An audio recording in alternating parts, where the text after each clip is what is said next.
Hey, how's it going, guys? Today I have another heroics video for you, and this time we are doing Violet Hold. Now, we have Violet Hold again. If you don't know or you weren't around during Wrath of the Lich King, it was a dungeon, and I liked it. It was pretty fun.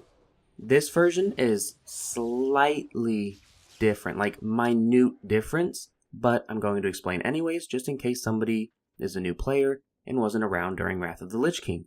So basically, you're going to have to do 5 portals, a boss, and repeat that 3 times. Now, as you can see at the top, you have your integrity thing. You don't want that to hit 0, you lose. So what is new is that guy floats around, and he'll kind of like show you where the portal is going to spawn, which I thought was pretty interesting. It was pretty cool. It was a nice little touch-up. There will be various monsters that come out. I think there's only like 3 or 4 different variations of monsters that can come out of the portal. There's this guy, like an Inquisitor, then there's like 3 people with an Inferno, like a big one, and then I think another one with like 3 more with 2 Felguards in it or something like that. And every time you clear a portal, you will get 20% towards that stopping forces thing. When it hits 100%, that's when a boss is going to be released from their cell. It is random, you don't know what boss you're going to get, but a boss will come up, and then after you kill that boss, 5 more portals, a second random boss, 5 more portals, and then this time you're going to fight the same person every time at the end, who is the final boss. But we will get into that when we get to the final boss. So that's basically it. There's nothing really too special about the mob, so I'm not going to go over those. So we're going to jump to the first boss. Alright, here we have Maleficent Mana Storm. She was once released from her magical prison cell, Maleficent uses her technology gadgets to overpower her enemies. She will have a couple things you need to watch out for. So damage dealers, healers, and tanks. You want to disarm the Elementium squirrel bombs so they do not explode, which one is coming up right now. She throws it. It takes, 2 seconds to disarm? And then those little things will pop out, and then I just AoE'd them down. They're like 1 hit.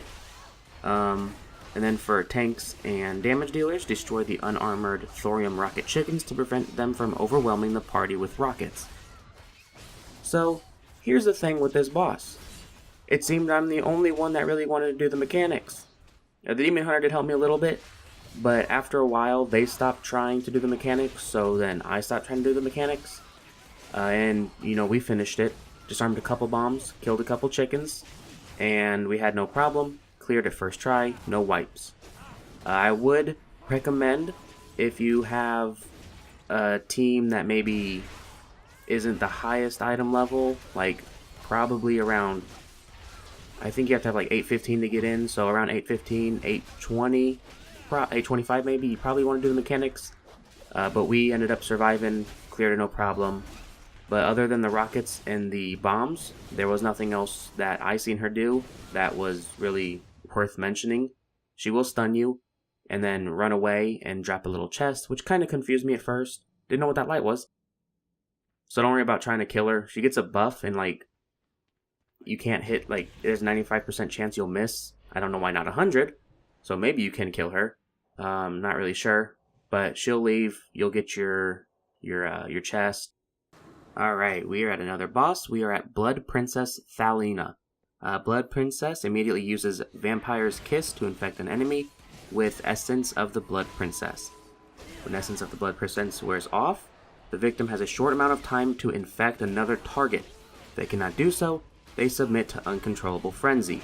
In Heroic difficulty, the Blood Princess uses Blood Call to summon a congealed blood from a blood pool. If the congealed blood reaches the princess, it does damage to the party and heals the boss.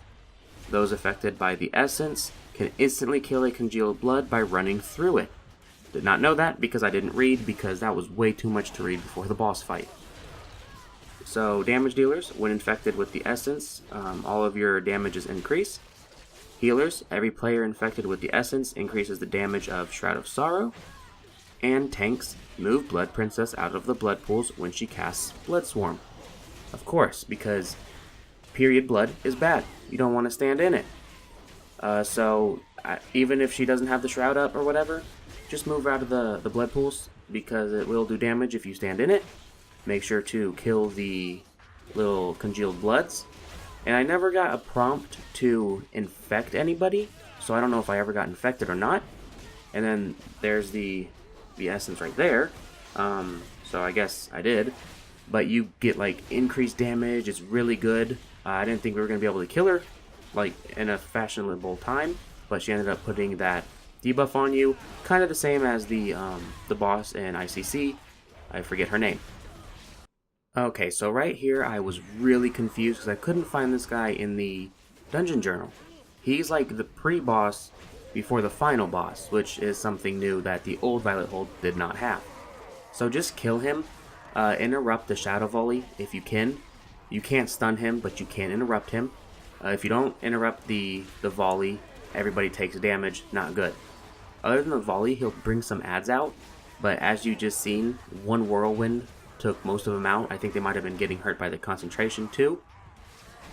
Really easy, no need to worry about him, but he's not the final boss. Alright, final boss. Fel Lord Bedrug, or Bedrug, I don't know, periodically sends players flying to the extreme sides of Violet Hold. One of these players will chosen for execution and must be freed or else they will die. Damage dealers. Stay away from players that are targeted with Fel Slash. That's what just happened to me. You don't want that to hit your whole team. If you are targeted by Fel Slash, position yourself to not hit your allies.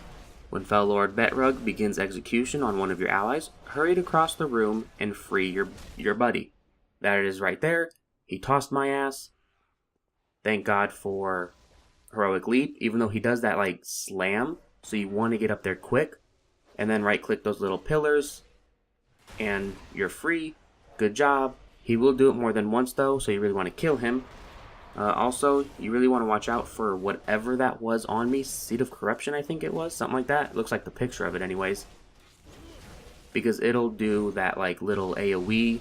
And you don't want to be right on your people. Because it starts out as a circle. And then splits to 4 things where people can move through it. So, if you do get it, stay away from people. Healers, same thing with the Fel Slash. Watch out for the Room Toss. So you're going to start taking heavy damage. And then tanks, Fel Slash, and then same thing with the execution. As you can see, we almost got him down. So if you have high damage, you will be able to kill him before the second execution. The thing is we got up here the second time, and there was no cones to free her, which I thought was really weird. But she still had the little execution thing right there on her, and it seemed like she couldn't move, which is an obvious bug. Don't worry, I reported it after the dungeon, but watch out just in case it makes it to live. You may have to worry about that. Not sure if she'll get killed if you don't kill the boss fast enough. Who knows with bugs, you know? But, you know, that'll be it for this video. I really enjoyed it because I loved Violet Hold when it was in Wrath of the Lich King. Enjoyed it now. I hope you guys enjoyed it, and I'll see y'all next time.